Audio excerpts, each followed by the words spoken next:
The ashes of Python had barely cooled when the earth split once more.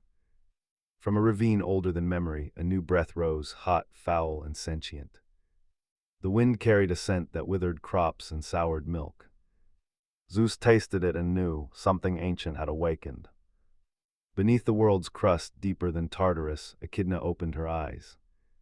Half woman, half serpent, her body coiled around molten rock. Her breath was fire, her gaze venom. She had slept for centuries, dreaming of revenge. She was the bride of Typhon, queen of monsters and womb of nightmares. Her children stirred in her wake, creations of hate and hunger. She whispered names into the dark, and they rose. First came the Hydra, a serpent with 9 heads, each one hissing a different death. It slithered through the swamps of Lerna, its breath wilting trees, its blood poison. Each head that was severed grew back twofold. Mortals fled in droves as entire villages were swallowed by its hunger. Then came the chimera, lion, goat, and serpent, fused into one nightmare. It roamed the highlands, belching fire, devouring herds and hunters alike. Its roar split stone, and its claws tore bronze like cloth.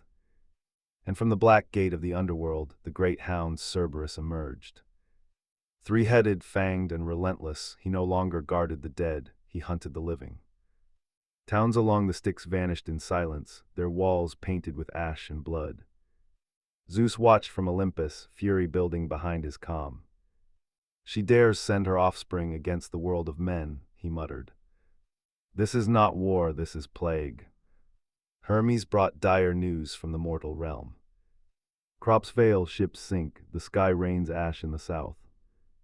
If we do not act, civilization itself may burn. Poseidon appeared from the sea, salt still dripping from his beard. Monsters in the waves, one with many mouths, stalks the coasts. I can hold them, barely.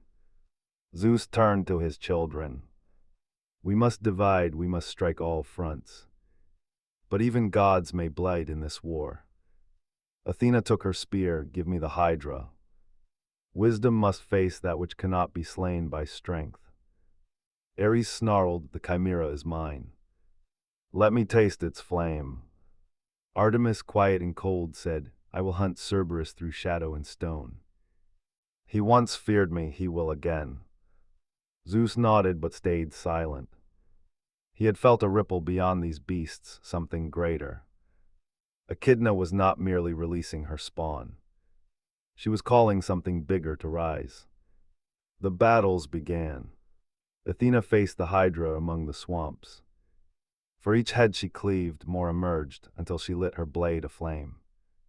One by one she seared the stumps, cauterizing regeneration. The fight lasted 3 days and nights. At dawn, the Hydra's corpse sank beneath the black water. Ares found the chimera on the cliffs. Its fire singed his shield, and its tail nearly ripped his thigh. But Ares laughed through blood. Yes, he bellowed, this is what I was made for. With axe and scream, he brought the creature low, but not before it scarred his face. Artemis tracked Cerberus into the underworld itself. They circled one another in the land of shades. Her arrows found the beast's hearts, one after another. As he fell, the dead howled in mourning. Zeus stood above it all, lightning in his grasp, watching. He did not join them. His war had not yet begun. The children were only warnings. Far below, in a pit blacker than shadow, Echidna hissed in fury. Her children had failed, but she still had one name to whisper. The name of the one fathered by chaos itself. Typhon, she whispered into the dark. The mountains shuddered. Olympus trembled. And Zeus finally understood. The real war had not started. The monsters were only the beginning. The storm was still coming. And this time it would not pass. This time it would break the world.